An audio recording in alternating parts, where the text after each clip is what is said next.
আর এই রাজ্যের প্রাক্তন মন্ত্রীর উস্কানি কি বলছেন রাজ্যের বর্তমান বিধায়ক এজিইউপি চেয়ারম্যান হুমায়ুন কবির, দেখুন। সিদ্দিকুল্লাহ বাবু 1 কোটি তো দূরের কথা, 1000 লোককেও নিয়ে যেতে পারবেন না।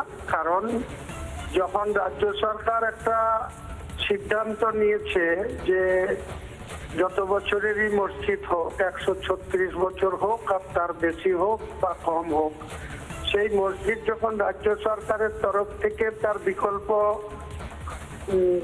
প্রস্তাব দেওয়া হয়েছে, আমি বলবো সিদ্দিকুল্লাহ বাবুকে পরামর্শ দেব যে আপনি জামায়াতুল মুসলিমের রাজ্য সভাপতি, বেকার কোনো মানুষকে এইভাবে ডাক দিয়ে তাদের বিপদ ডেকে নেন না বা তাদেরকে বিপদগ্রস্ত করেন না। আপনি কাগজপত্র নিয়ে রাজ্য সরকারের ল্যান্ড ডিপার্টমেন্টের সঙ্গে কথা বলে বা সর্বোপরি মুখ্যমন্ত্রীর সঙ্গে অ্যাপয়েন্টমেন্ট করে ওনারা কি চাইছেন, ওনারা সেই মসজিদ অন্যত্র সরিয়ে যদি জাতীয় নিরাপত্তার স্বার্থে বা এয়ারপোর্টের নিরাপত্তার স্বার্থে সর্বস্তরের মানুষ ইন্টারন্যাশনাল এয়ারপোর্ট দিয়ে আমাদেরকে দেশ বিদেশে যেতে হয়। আমাদের অনেক মুসলিম লোকরাও তো হজ করতে যায় কলকাতা এয়ারপোর্ট থেকে। কাজেই সকলের নিরাপত্তার বিষয়টা যখন আছে, তখন রাজ্য সরকার যখন কারা করেনি কারা সরায়নি সেটা নিয়ে আর বিতর্ক কোনো দরকার নেই।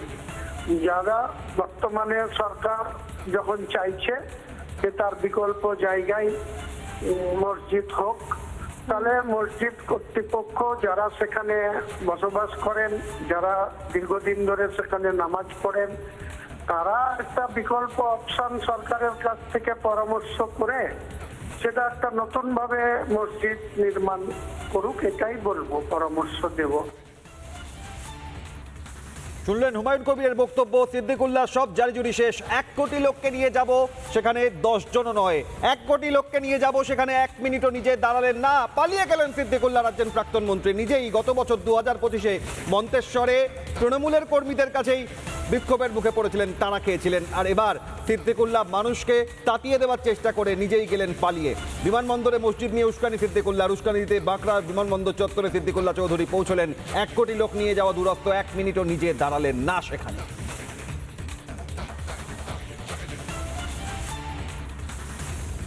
নানা ধরনের কন্টেন্ট দেখার জন্য লাইক করুন, শেয়ার করুন আমাদের ফেসবুক পেজ, সাবস্ক্রাইব করুন আমাদের ইউটিউব চ্যানেল। পাশাপাশি অন্যান্য ব্রেকিং নিউজের জন্য অবশ্যই চোখ রাখুন রিপাবলিক বাংলায়।